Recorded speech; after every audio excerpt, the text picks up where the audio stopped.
is John Jacob Mubarak. I'm here with my good friend Robert. Hello. And this is I Got My Miracle. Each week at Rythmia, we select one person from the field of miracles to step forth and represent what happened this week. And so, man, Robert had such an amazing story. I asked him a couple days ago because I was like, you're the guy. So I'm super excited to be here with Robert. I'm just going to turn it right over and say, hi, Robert. Well, first, I've never been the guy before. This week has been largely inexplicable. I had hopes of healing and solving some deep, deep issues in my life, and came here with just a little knowledge, almost none, about what ayahuasca was. I knew Rythmia was a place of healing. I knew there was a program that would augment that. It's been far more intense and miraculously transforming. I feel so lucky. Everyone around here was just so filled with love and openness and support, which really, really helped me to feel safe. And I arrived here in a state of emotional vulnerability that I've never been in before, since maybe being a baby. Because you're like, as a profession, what do you do? I'm an eye surgeon, and I also do plastic and reconstructive surgery around the eyes and face. And I asked that because it's like, that's not a position of vulnerability, right? Like your whole career is, I'm not supposed to be vulnerable. You're supposed to be the guy that has it all together. And I'm in charge. For you to come here and that I'm in charge of that aspect of my life, but the rest of my life, not so much. Relationships, feeling my heart. You told me when we were walking over here, I asked you kind of like where you were at when you got here and how you feel now. So I arrived on Sunday, and that evening we had breath work, which is new to me. I hadn't really done that formally. I've done a bit of meditation and that, and was aware of breath work. But during that breath work, it brought on incredible emotions of sadness and just disorientation. I truly felt like a newborn baby that just couldn't process the world. Everything made me cry or laugh, and just this ball of unbridled, uncontrollable emotions. And I now understand from many people that breath work can be extraordinarily powerful, and they have these reactions. Sometimes people have even said it's hallucinogenic and out-of-body experiences. But for me, it was a feeling of loss and being alone in the universe, and of no hope, which was kind of the feelings that brought me here. We had breath work last night after 4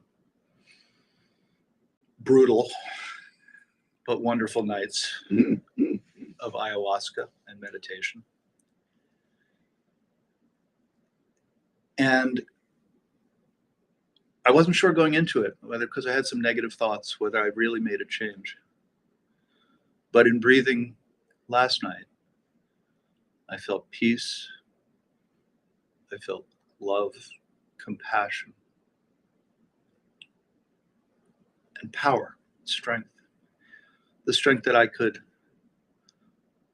actually open my heart without my heart melting and falling apart, which is a blessing I could not have imagined, to have made a transition so deep and so powerful, and that feels real.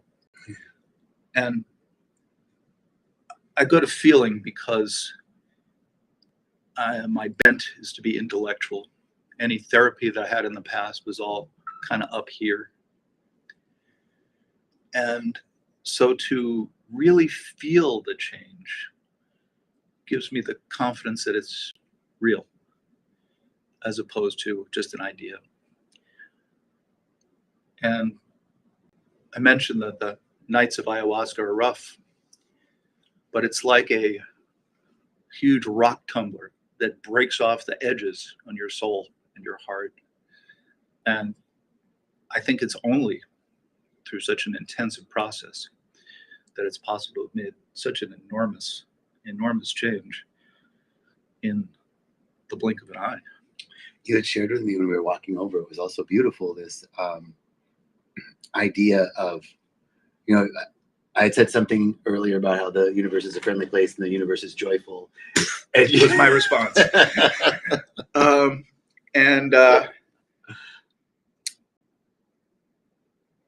I had a very special experience on the third night, which was a night led by a woman shaman. And one of my issues was finding love in relationships and finding love for women as a whole and the feminine energy, which I had, due to childhood issues and mother issues, decided that it was safer for me to excise them from my life to be safe.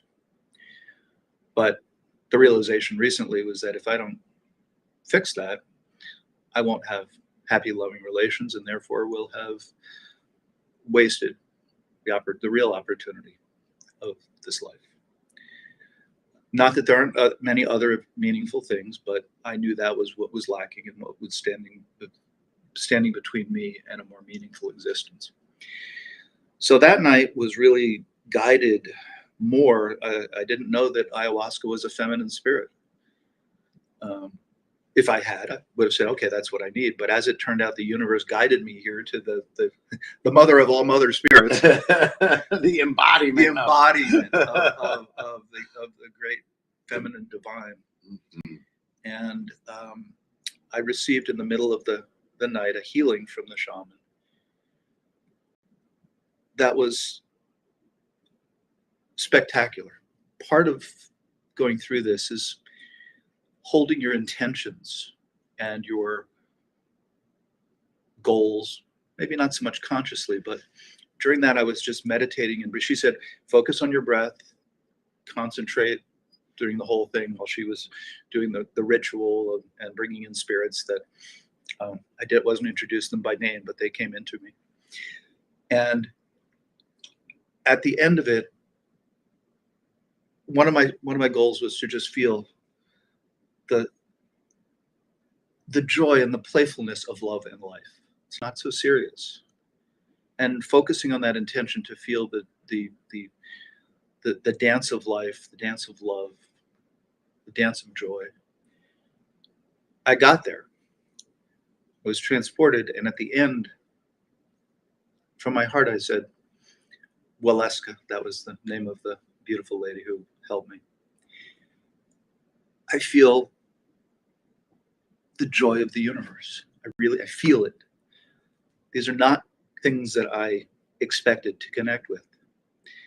And it's been profound to actually feel true joy in that the universe wants us all to be happy, wants us all to love ourselves.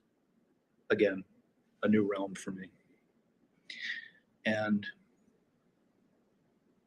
the comfort and power in knowing this led to the transformation that we'll see. Maybe next year I'll return with my new wife. Oh, that's so beautiful, man. So beautiful. So you were also sharing in our closing group today, mm-hmm. A little bit about some of your physical issues. Yeah. Would you like to share what transformed for you around some of those things? Well, I would say that was the lesser thing. I've had some physical issues, but none of them have been in any way really adversely affecting the quality of my life. Yeah, I've got some shoulder problems. I can't lift weights anymore. I need probably 2 shoulder replacements, which someday I'll get around to. But those weren't the big issues. I've had some physical pain recently that's been just a bit of an obstacle, okay. But it's a temporary injury. The physical has not been my greatest obstacle. Not my greatest strength, but not my greatest obstacle. Sure. There was what struck me though is there was a moment, you said there was a moment in your life where you decided I got to do something.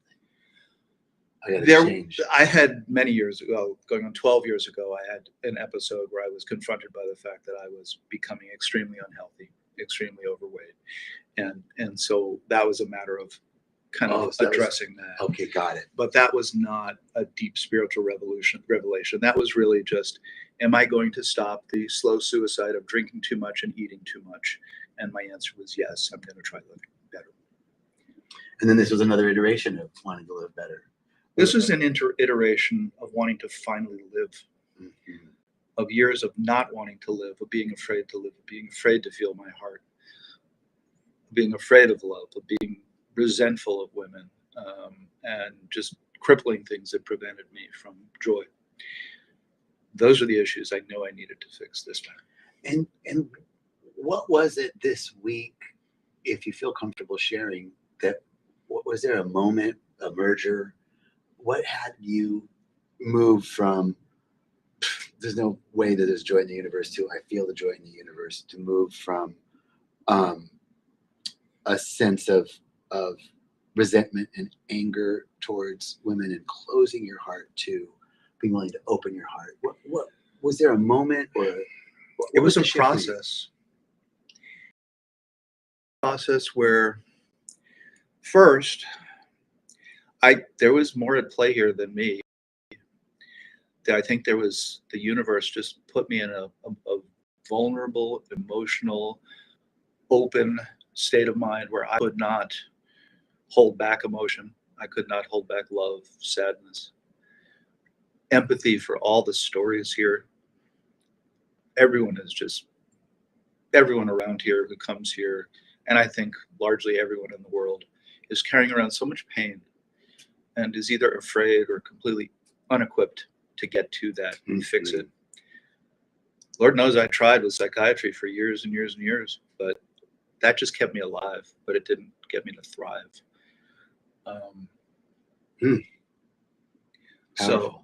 So I came into this in a I guess I was just blessed, and I think part of it was the universe pointing me in this direction, forces beyond anything that I can articulate or identify. But I would say I was not without spiritual belief, but my idea of my soul was, yeah, maybe not. I don't know. We could just be biologic, or maybe there's more. Probably is. There's more, but I don't know what. And but that put me here, and I think there was a desperate cry of my soul, which had been buried, to just say, you're going to go there. You're going to fix yourself, because we're not living like this anymore. So there was that. And I have to be very thankful for that mindset. I think early in the week, people who talked to me was like, this guy's really emotional, man. He's crying all the time. And I'm like, that's not really how I go through life. So there was that. And then there was just the constant kind of attention. I made it with that mood, with that attitude of vulnerability and openness. I came to it and really wanted to meet women as they were, not as women I wanted to date, but experience their love and nurturing, which to me was kind of alien to me, because there was more the context of judgment and everything else from a mom who had a lot of her own issues. And coming to a state of love for my mom, yeah, I love my mom, but it wasn't like I love my mom. It was like, yeah, I love her. I know she tried hard, but I always knew she was damaged. And here I came to first have love for the broken little girl who had to become my mom, who was just not equipped to do it. And so early on, I was able to actually find love for that mom. I continued to make great bonds and develop real love and affection and empathy for all the women and men that I met here. And that active opening of my heart was definitely healing. Mm-hmm. So it was a conscious effort of saying, I need to learn what this is. I hear women are nice and compassionate. maybe I can actually experience that for once. I love that. That's such an important point, that it's a conscious effort. And I think a lot of people come here, or come to a retreat, or go to a workshop or whatever, and expect something to fix them. Mm-hmm. You know, some action. I'm going to drink this medicine. I'm going to go to this psychic. I'm going to do this process, and I'll be fixed. And all of those things can create the conditions for healing. But you're the only one that can do the healing. I'm the only one that can do the healing. And it is a conscious choice. Yeah. I think that's so true. In fact, you know, the ayahuasca, the plant medicine, there's a kind of a culture here, and it goes back to the spiritual and of the native South Americans and Central Americans who look at Mother Aya or ayahuasca as a spirit that will heal them, as a medicine that will heal them and do the work. That wasn't quite my mindset. It opened me up to a state of vulnerability. It strips your ego in a powerful and not necessarily fun way, but a necessary way. And then for me, it was all about intention and meditation, letting your thoughts dwell on the discomfort, see how you feel about it, and check in with yourself. There was one night where everything in the Maloka, the room where this all happens, was just annoying me in so many ways. But I was able to sit with that and check in with myself and breathe, this gentle meditation, and realize, yeah, this is one giant annoyance. And I'm fine. It's okay. And from there I said, you know, life is just sometimes one giant annoyance, and I can still be okay. And, you know, little revelations like that all through this week have built me up beautifully. Mm-hmm. Oh, brother, I'm so grateful to hear. I'm grateful to be able to share this with people, because I think where you come from, the experiences, the way you're expressing it, really speak beautifully to, I think, what a lot of people experience: closed hearts, sort of armored up, and that the openness that you came. I just want to acknowledge you for your willingness and your openness. Now, so we talked a little about the medicine. I want to just back up for you. I honestly was blessed. I had no choice. I don't know how this happened, but I had no choice but to be vulnerable. It was like someone had given me a drug that stripped away my ability to protect myself from my emotions. And that's how I arrived. So I was able to take advantage of that, and I don't know how to help any of you get to that state. It's not a state I wanted.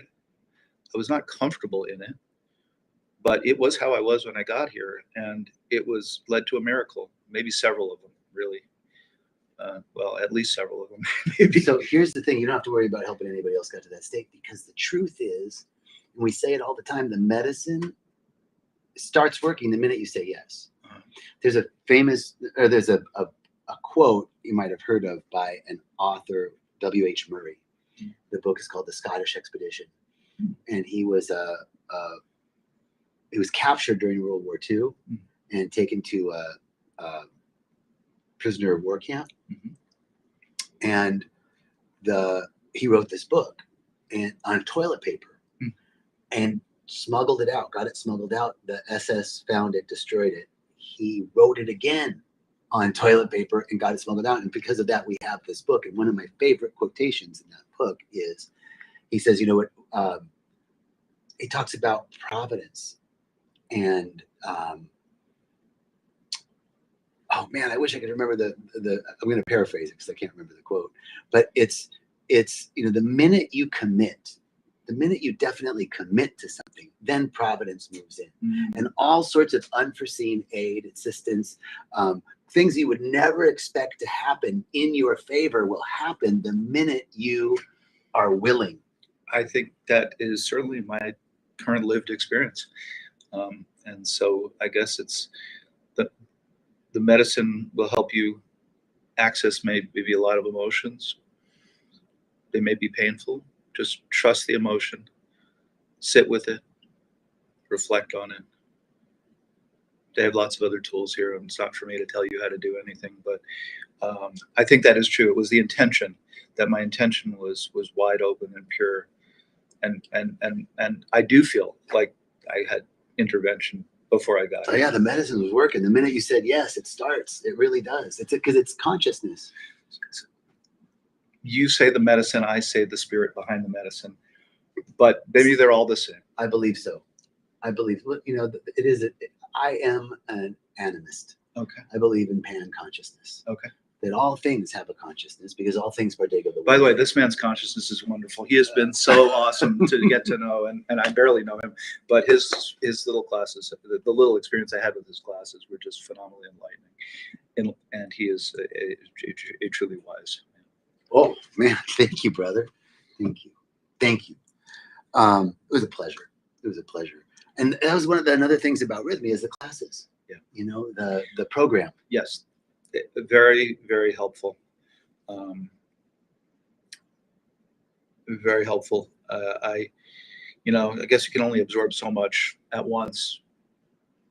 Maybe had I known a little more or had absorbed more of the process earlier on, it would have helped me, although I cannot imagine a better progress than I had. I mean, it's been we're looking forward to finally having a full life after 64 years. Yeah, baby. I love it. I love it. I'm so grateful. Any last words you'd like to share with anybody? Anything that you want to say? My heart goes out to everyone. I wish everyone joy and peace. That's all I have to say. That's so beautiful. I'll jump in on that. And from our heart to your hearts, we wish you love, peace, excellence, creativity, thriving success, health, vitality, all of the good. And we'll see you soon. See you next week for I Got My Miracle. Hopefully we'll see you at Rythmia. Thank you. Thank you. Thank you. Blessings, everyone.